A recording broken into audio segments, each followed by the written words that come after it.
Ողջույն հարգելի հետևորդներ, եթերում ABC լուրերն է, ես Գառնի Մութաֆյանն եմ, կարևորը նախամարոտ։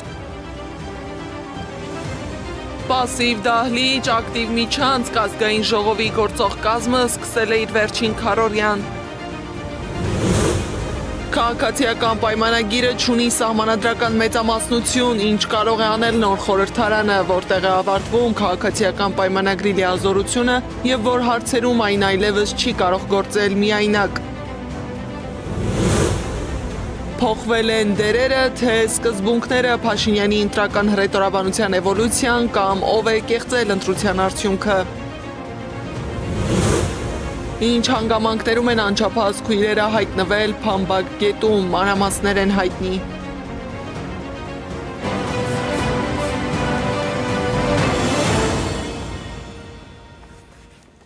Ընթանում է ազգային ժողովի գործող կազմի վերջին քառօրյան, օրակարգում 56 հարց է, սկսած շրջակա միջավայրի պահպանությունից հարկային եւ տեղական ինքնակառավարման ոլորտներին վերաբերող փոփոխություններ։ Քառօրյայի ընթացքում կառավարության ներկայացուցիչները ներկայացրել են նաեւ բյուջեի կատարման հաշվետվությունը, ընդգծելով, որ Հայաստանում արտոնյալ գործարարներ, որոնք կարող են առանց հարկ վճարելու աշխատել, իբր չկան։ Հարկային բեռն արդարացի ձևով է բաշխված տնտեսության տարբեր ոլորտների, գործունեության տարբեր տեսակների, հարկման տարբեր համակարգերի եւ հասարակության տարբեր սոցիալական խմբերի միջև։ Եվ եթե անգամ կիրառվում են օրենքով սահմանված որոշ հարկային արտոնություններ,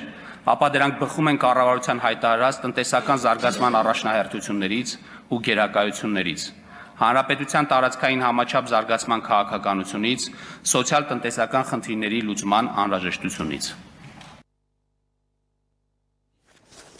Նիստերի դահլիճում ամեն բան հանգիստ էր, փոխարենն ակտիվ էր խորհրդարանի միջանցքը։ Ազգային ժողովի փոխնախագահ Ռուբեն Ռուբինյանը խոսել է ընտրակաշառքի մասին եւ հայտարարել, որ ընտրակաշառք բաժանողներին պետք է ձերբակալեն։ Ես կարծում եմ, որ եւ ոչ միայն կարծում եմ, ես կոչ եմ անում մեր իրավապահ մարմիններին գնալ մինչև վերև, որովհետեւ բավարար չի ձերբակալել մի քանի տեղային տասովշիկների։ Պետք է գնալ մինչև վերև։ Ինձ համար եւ ցանկացած պատասխանում եմ, բանական մարդու համար ակնհայտ է, որ չէր կարող մի հատ ուղակի մի տասովշիկ զատնել եւ որոշել, որ ինքը պետք է ընտրակաշառք բաժանի իր շենքի բնակիչներին։ Ոչ, ակնհայտ է, որ նախ այդ տասովշիկին այդ գումարները տվել են եւ ակնհայտ է, որ տալուց էլ հրահանգել են, ասել են, «Էս քեզ փող, մի վայրկյան, էս քեզ փող, կգնաս եւ կմուծես, որպեսզի ընտրեն մեզ»։ Ինձ համար ակնհայտ է, որ պատասխանատվություն են կրում 3 կուսակցությունները՝ Ուժեղ Հայաստանը, Հայաստան դաշինքը եւ Բարգավաճ Հայաստանը։ Ինձ համար ակնհայտ է, որ այդ կուսակցությունների ղեկավարությունն է կազմակերպել եւ ուղղորդել այդ ընտրակաշառքները եւ ես կոչ եմ անում իրավապահ մարմիններին բացահայտել այս սխեման։ Ով կարող է կեղծել ընտրությունը, իշխանությունը, թե ընդդիմությունը։ Տարիներ շարունակ Նիկոլ Փաշինյանը պնդում էր, որ ընտրակեղծիքների հիմնական պատասխանատուն միշտ գործող իշխանությունն է, քանի որ միայն նա ունի վարչական լծակներ եւ պետական ռեսուրսներ։ Այսօր, սակայն նույն Նիկոլ Փաշինյանի ղեկավարած իշխանությունը հայտարարում է ընտրախախտումների հետևում կանգնած է ընդդիմությունը։ Ինչ է փոխվել, քաղաքական դերերը, թե սկզբունքները, ռեպորտաժում։ Հունիսի 7-ին մեկնարկած խորհրդարանական ընտրությունն ավարտվեց միայն հունիսի 14-ին, երբ կենտրոնական ընտրական հանձնաժողովը հայտնեց վերջնական արդյունքները, ըստ որոնց ԲՀԿ-ն երկար պայքարից հետո այդուամենայնիվ չանցավ խորհրդարան։ Ու մինչ ընդդիմությունը կհասցներ անվավեր ճանաչած կամ չհաշված ձայների համար բողոքել, իշխանությունն առաջ անցավ ու սկսեց մեղադրել ընդդիմությանը ընտրակեղծիքների համար։ Այն ինչ անում է իշխանությունը, ինքը միշտ վերագրում է ընդդիմության, չգիտեմ, ռուսների, սփյուռքահայերի եւ այլն, առհասարակ իրանք տենց են։ Եվ հաշվի առնելով այն ապալեգիտիմ գործընթացները, որոնք իրականացրեց իշխանությունը, ըստ էության գետնով տալով առհասարակ նույնիսկ ժողովրդավարության նշույլները, ակնհայտորեն ցույց է տալիս, որ այս մարդիկ արդեն գիտեք, մենք կարմիր գծերից ենք խոսում, բայց ներողություն, Արցախը հանձնած, երկիրը Թուրքի բերանը գցած իշխանությունը ինչ կարմիր գիծ պետք է ունենար։ Մասնագետները տարիներ շարունակ նշել են, որ լայնածավալ ընտրակեղծիքների կամ ընտրողների վրա համակարգային ազդեցության համար անհրաժեշտ են վարչական եւ կազմակերպչական լուրջ ռեսուրսներ։ Խոսքը պետական համակարգի, պաշտոնյական լծակների եւ հանրային ռեսուրսների հասանելիության մասին է։ Այդպիսի հնարավորություններն ավանդաբար ունենում է գործող իշխանությունը, ոչ թե ընդդիմությունը, որը զրկված է պետական ապարատից եւ վարչական ազդեցության գործիքներից։ Իշխանությունները առաջնորդվում են բռնիր գողին, քանի գողը քեզ չի բռնել սկզբունքով։ Այս ծավալի խախտումներ, վարչական լծակի օգտագործում, հանրային միջոցների օգտագործում, վախի մթնոլորտի սերմանում, ատելության խոսք եւ դրա էլ կուլմինացիան այս հաշվարկները, ինչ եղավ, որ ընտրատեղամասը բացում են թվերի մեջ սխալ։ Մի հատ, երկու հատ, 5 հատ, 10 հատ, 100 հատ կապ չունի, բայց որը բացում է սխալ։ Հենց այս տրամաբանությունն էր տարիներ շարունակ առաջ քաշում նաև Նիկոլ Փաշինյանը, երբ գտնվում էր ընդդիմադիր դաշտում։ Տարբեր ելույթներում նա պնդում էր, որ ընտրակաշարքի եւ ընտրական գործընթացների վրա ազդեցության հիմնական պատասխանատուն գործող իշխանությունն է, քանի որ հենց իշխանությունն է տնօրինում վարչական ռեսուրսները եւ ունի ընտրական գործընթացի վրա ազդելու հնարավորություն։ Այդ ընտրությունները եղել են ապօրինի, բայց կա ուրիշ խնդիր։ Տեսական, քաղաքական, հատկապես վերլուծական միջավայրում այդ բանը կարելի է շատ ավելի հանգիստ ասել։ Ընդհանրապես աշխարհում ցանկացած իշխանություն գոյություն է ունենում, ցանկացած իշխանություն այդ հասարակության թողտվության, թույլտվության պայմաններում։ Հիմա, եթե մեր երկրում ընտրակաշարք բաժանում են, նշանակում է մեր երկրում մարդիկ թույլ են տալիս, որ իրենց ներկայությամբ բաժանեն ընտրակաշարք եւ իրենք ստանան ընտրակաշարք։ Եվ սա դառնում է այս տիպի իշխանության աղբյուր։ Այսօր սակայն իրավիճակը փոխվել է։ Նիկոլ Փաշինյանն արդեն իշխանության ղեկավարն է, իսկ նախկին ընդդիմադիր հռետորաբանությունը փոխարինվել է հակառակ պնդումներով։ Այժմ իշխանությունը հայտարարում է, որ ընտրախախտումների հիմնական պատասխանատուն ընդդիմությունն է։ Այսինքն ինչ են ուզում ասում, ուզում են ասում, որ կենտրոնական ընտրական հանձնաժողովը հեչ եւ ինչ որ ստվերային ընտրական հանձնաժողովը գործել, որ իշխանություններին դեմ է գործել, որ ընդդիմության համար ձայներ հավաքի։ Նա որ ԿՀ-ն ոչի բան չի որոշում, իր փոխարեն արդեն որոշել են, դա ակնհայտ է։ Կար վարչական դատանի որոշում, մարդիկ ուղղակի անտեսեցին։ Հիմա մի քանի հազար ընտրողի ձայն ուղղակի որոշեցին անտեսել։ Գողանը զրկեն մարդկանց ընտրելու իրավունքից։ Ստացվում է ուշագրավ հակասություն։ Եթե տարիներ շարունակ ընդունված էր, որ ընտրական գործընթացների վրա համակարգային ազդեցություն գործադրելու համար անհրաժեշտ են իշխանական լծակներ, ապա ինչպես կարող է այդ հնարավորությունն ունենալ ընդդիմությունը, որը նման լծակների չի տիրապետում։ Փոխարենն ընդդիմադիր գործիչները վստահ են, ընտրությունը կեղծվել է բացառապես Փաշինյանի կողմից։ Կենտրոնական ընտրական հանձնաժողովը ասում է մենք չենք վերաքվյարկում, որովհետև մարդիկ գիտեն քվյարկության արդյունքները եւ կարող է դա ազդի վերաքվյարկության համար։ Հարց է ցակում, դուք աննորմալ չեք, դուք եք որոշում մարդ ոնց պետք է քվյարկի կամ ինչ պետք է քվյարկի։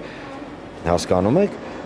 դա տրամաբանական է, ոնց որ մեկը ասի, գիտեք ինչ կա, մենք վերաքվյարկություն չենք նշանակում, որովհետև մարդիկ գիտեն, որ առավոտյան արևն է բարձրանալու։ Ընդդիմությանը զարմացնում է նաև, թե ինչու կտրված չեն Նիկոլ Փաշինյանի երկու ձեռքերը։ Չէ՞ որ նա էր խոստացել, որ կկտրի ձեռքերը, բայց չի կեղծի ընտրության արդյունքները։ Նիկոլ Փաշինյանը ասում էր, ես իմ երկու ձեռքերը կկեղծեմ, բայց ընտրակեղծիք չեմ կկտրեմ, բայց ընտրակեղծիք չեմ իրականացնի, որևէ քվեի չեմ կպնի։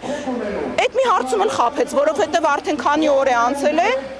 մենք տեսնում ենք, որ Նիկոլ Փաշինյանի ձեռքերը կտրված չեն։ Ընդդիմադիրներն ապա լեգիտիմ են համարում քաղաքացիական պայմանագրի իշխանությունը, ասում են, այս ուժը չի հաղթել ընտրությունում ու աշխարհում չկա դեպք, երբ ընտրությունում չհաղթած ուժը վերցնի իշխանությունն ու հայտարարի, թե ընդդիմությունը կեղծել է ընտրության արդյունքները։ Եվ որքան էլ փոխվեն դերերը, մեկ հարց մնում է անփոփոխ։ Եթե երեք իշխանությանն էին մեղադրում ընտրական գործընթացների վրա ազդեցություն գործադրելու համար, ապա այսօր, երբ նախկին ընդդիմությունն ինքն է իշխանություն, հասարակությունն իրավունք ունի հարցնելու, փոխվել են արդյոք սկզբունքները, թե փոխվել են միայն դերակատարները։ Սեդա Մակարյան, Տարոն Ղանդիլյան, Նոնա Գևորգյան, ABC Media։ Օգոստոսի 2-ին Հայաստանը կունենա նոր խորհրդարան, բայց ամենակարևոր հարցը մնում է բաց։ Ինչ կարող է անել 64 մանդատ ունեցող իշխանությունը եւ որտեղ են սկսվում նրա սահմանափակումները։ Ինչու քաղաքացիական պայմանագիրը չի կարող միանձնյա փոխել սահմանադրությունը։ Ինչ որոշումներ կարող է ընդունել առանց ընդդիմության եւ մանդատներից հրաժարվելը որևէ իրավական հետևանք կունենա արդյոք։ Թեման ուսումնասիրել է Անիա Բաղյանը։ Օգոստոսի 2-ին Հայաստանը կունենա նոր խորհրդարան, եթե սահմանադրական դատարանը չփոխի ընտրության արդյունքները։ Սահմանադրական իրավունքի մասնագետ Վարդան Պողոսյանը վստահ է, չի փոխի։ բացարձակ արհամարելով ու ոտնահարելով օրենքը Բարգավաճ Հայաստան կուսակցությանը թույլ չտվեցին մտնել ազգային ժողով եւ այստեղ ասել ընդդիմությունը պետք է հստակ որոշումներ կայացնի կախված մանդատներ վերցնելու թե չվերցնելու հետ մանդատներ վերցնելու պարագայում իրենք ինչ չափով մասնակցելու ազգային ժողովի աշխատանքներին մանդատներ չվերցնելու պարագայում ինչ կոնկրետ գործողություններ են նախատեսում։ Այդ բանին դժվար է հիմա որևէ ավելի հստակ դիրքորոշում արտահայտել։ Ազգային ժողովում 64 մանդատ կունենա քաղաքացիական պայմանագիրը, 29 ուժեղ Հայաստանը, 11-ը Հայաստան դաշինքը։ Բարգավաճ Հայաստան կուսակցությանը դուրս թողեցին խորհրդարանից, որպեսզի քաղաքացիական պայմանագիրը միանձնյա ձևավորի ոչ միայն կառավարություն, այլև խորհրդարանում մի շարք կարևոր որոշումներ առանց ընդդիմության աջակցության կայացնի, նշում է քաղաքագետ Հակոբ Բադալյանը։ Սա իհարկե էական նշանակություն ունեցող հանգամանք է քաղաքական իրավիճակի առումով, որովհետև մի բան է, եթե քաղաքացիական պայմանագիրը կախված կլիներ ընդդիմության ձայներից, մեկ այլ բան է, եթե դրանից կախված չէ, եւ այստեղ է նաեւ ԲՀՊ-ի շուրջ այդ ամբողջ պատմության ինտրիգը գործնականում ընտրության արդյունքի հետ թվաբանական մեքենայության շնորհիվ պարզապես ԲՀՊ-ն դուրս թողնվեց խորհրդարանից, որովհետև եթե անցնում էր, ապա քաղաքացիական պայմանագիրը տանում էր ընդդիմությունից կախվածություն այդ հարցերում։ 64 մանդատը քաղաքացիական պայմանագրին հնարավորություն է տալիս առանց ընդդիմության աջակցության ընդունել մի շարք առանցքային որոշումներ։ Խոսքը ոչ միայն սովորական օրենսդրական նախաձեռնությունների, այլև սահմանադրական օրենքների մասին է։ Ընտրական օրենսգրքից մինչև դատական օրենսգիրք, հանրաքվեի, կուսակցությունների, ինչպես նաև սահմանադրական դատարանի մասին օրենքներ։ Բացի այդ, 3/5 մեծամասնությունը իշխանությանը թույլ է տալիս առանց ընդդիմության ձայների նշանակել կամ ընտրել մի շարք բարձրաստիճան պաշտոնյաների, գլխավոր դատախազ, կենտրոնական ընտրական հանձնաժողովի անդամներ, բարձրագույն դատական խորհրդի անդամներ, սահմանադրական դատարանի եւ վճռաբեկ դատարանի դատավորներ, մանրամասնում է Վարդան Պողոսյանը։ Բայց Փաշինյանի ղեկավարած ուժը չստացավ սահմանադրական մեծամասնությունը, որի մասին դեռ Մարտին էր ասում։ Նաև ասում եմ հանդարտ, որովհետև գիտեմ, որ դա իրողություն է։ Մենք ժողովուրդը ստանալու է սահմանադրական մեծամասնություն։ 64 մանդատը ՔՊ-ին թույլ չի տալիս միանձնյա փոխել սահմանադրությունը։ Դրա համար անհրաժեշտ է առնվազն 72 падգամավորի աջակցություն, որից հետո միայն փոփոխությունները կարող են դրվել հանրաքվեի։ 202 հոդվածը շատ հստակ ամրագրել է, թե ինչպես է ծնվում նոր սահմանադրությունը եւ եթե սահմանադրության դրույթները պահպանվում են, ու ես ուզում եմ շեշտել եթե բառը, ապա հնարավոր չէ այլ կերպ նոր սահմանադրություն ընդունել, ան ազգային ժողովում 2/3 մեծամասնություն ունենալը եւ այդ 2/3 նոր սահմանադրության նախագիծը հանրաքվեի դնելը։ Բայց եթե ընդգծում եմ, որովհետեւ մենք գիտենք, որ այսօրվա իշխող ուժի համար որևէ արգելափակումներ, օրենքները եւ սահմանադրությունը խախտելու կապակցությամբ գոյություն չունի եւ երեկվա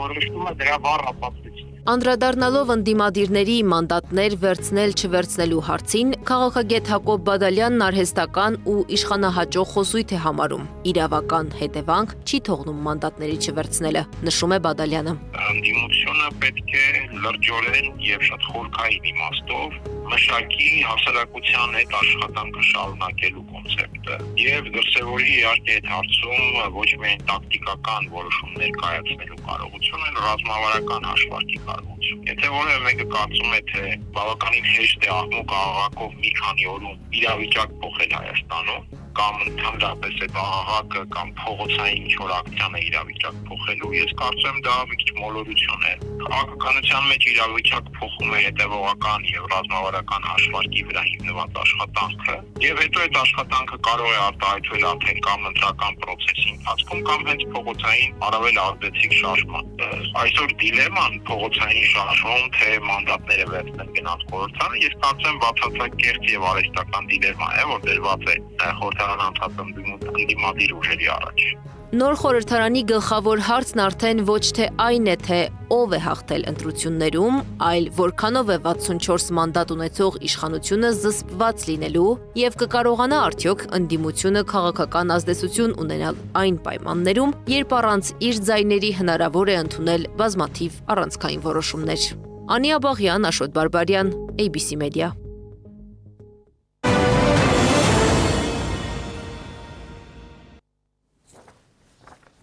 Անչափահաս քույրերի Փամբակ գետում հայտնվելու մասին նոր մանրամասներ են հայտնի։ Անչափահաս քույրերը 7 եւ 13 տարեկան փորձել են գետի վրայի խողովակի վրայով շրջանցել գետն ու անցնել դիմացի ափ, բայց հայտնվել են գետի մեջ։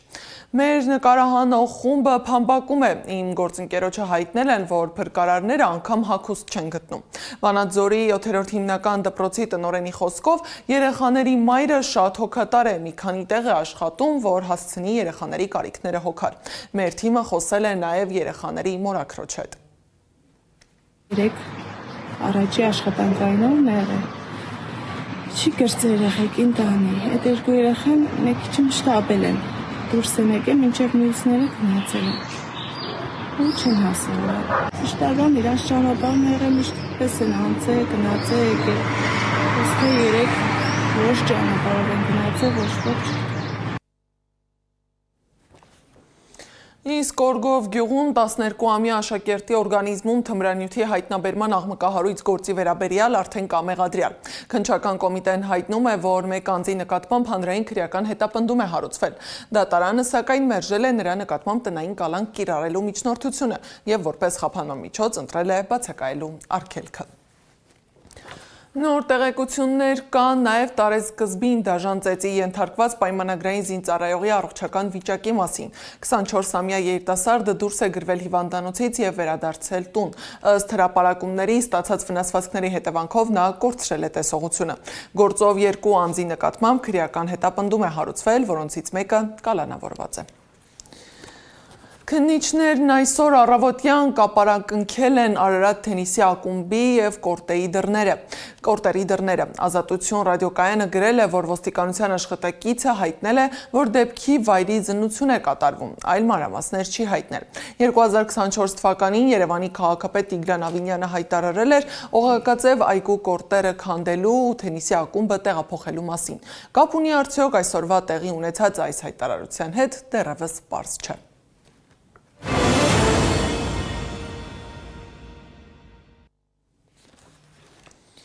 Իրանի արտգործնախարար Աբբաս Արաղչին հայտարարել է, որ բանակցությունների շուրջ համաձայնության հասնելու դժվարությունների եւ Իրանի դեմ Միացյալ Նահանգների ու իսրայելական ռեժիմի իրականացրած հարձակումների պատճառով Իրանը որոշել է բանակցությունները բաժանել 2 փուլի։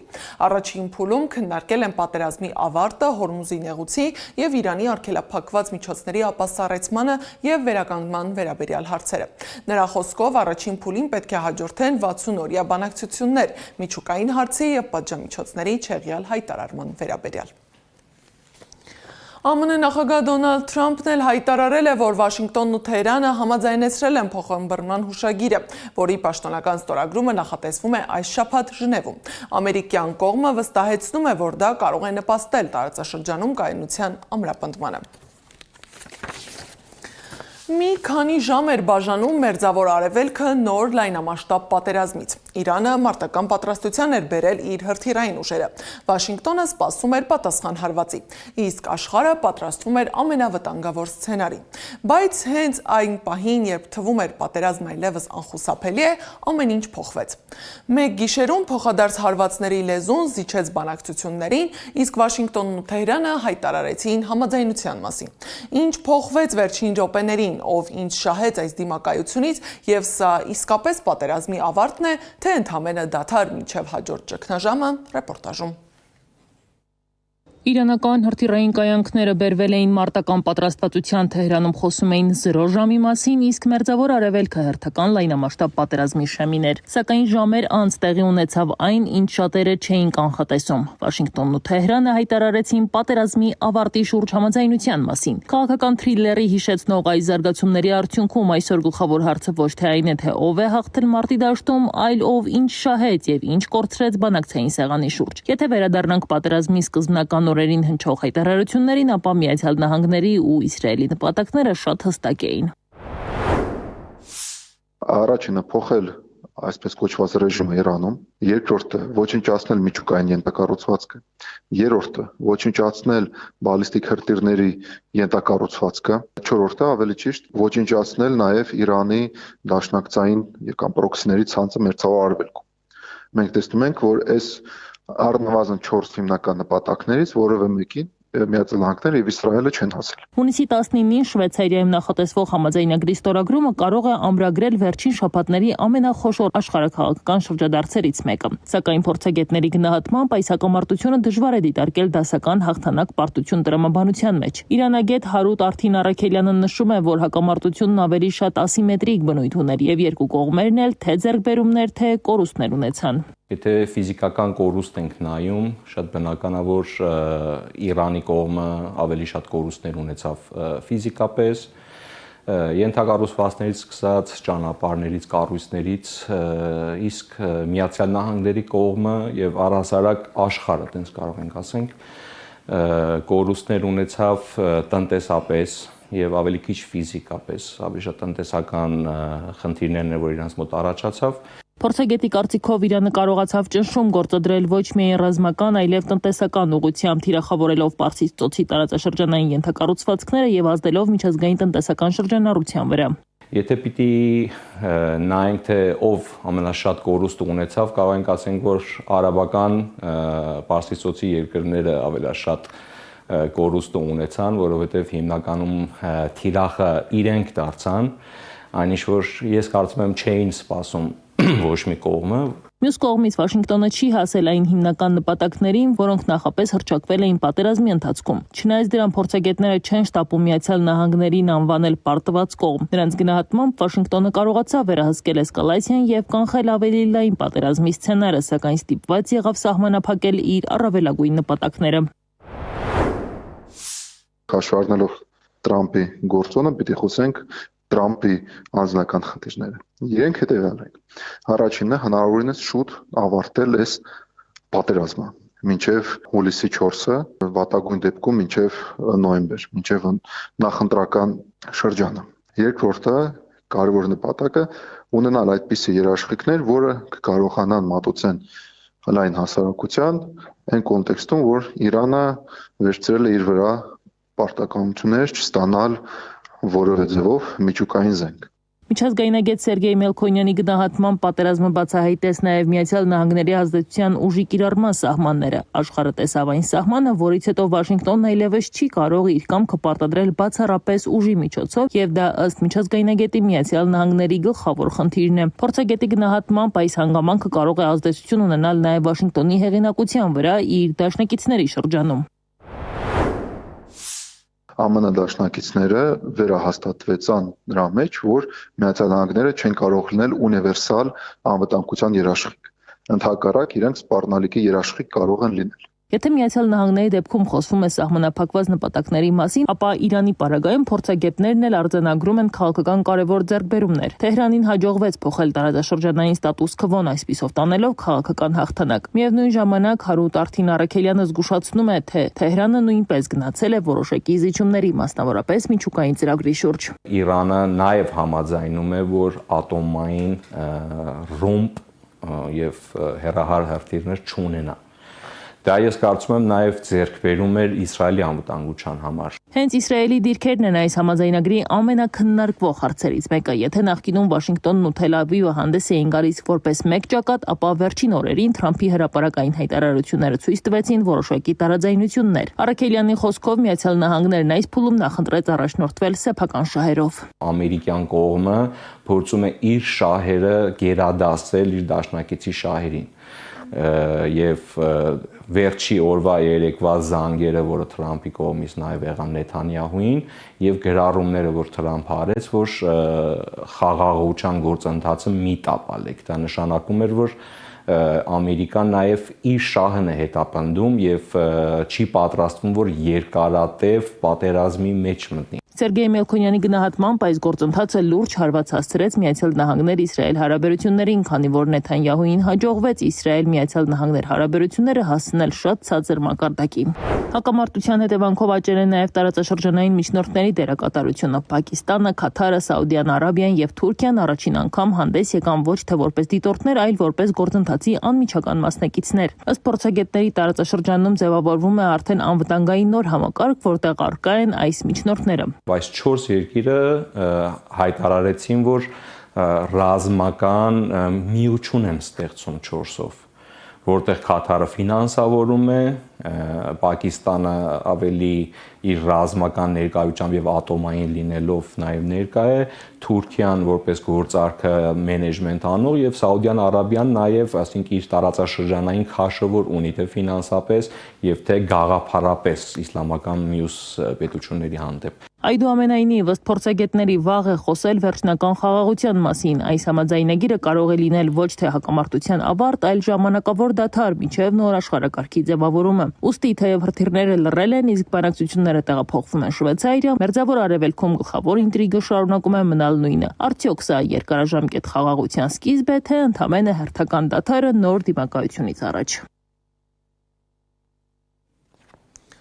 2026 թվականի աշխարհի առաջնությունում Իրանի հավաքականի առաջին խաղի ժամանակ մարզադաշտից դուրս հնչել են Իսլամական Հանրապետության իշխանության տապալման կոչեր։ Լոս Անջելեսի բնակ իրանցիները բողոքի ցույց են իրականացրել ընդդեմ Իրանի հավաքականի մասնակցության, պնդելով, որ այն կապված է Իսլամական հեղափոխության պահապանների կորպուսի հետ։ Այս ժամի համար նախատեսել էինք այսքանը, շարունակեք հետևել մեզ սոցիալական բոլոր հարթակներում, ժամը 18-ին եթերում կլինի ABC Newsroom-ը, տաղավարում կաշխատի Աննա Սարգսյանը։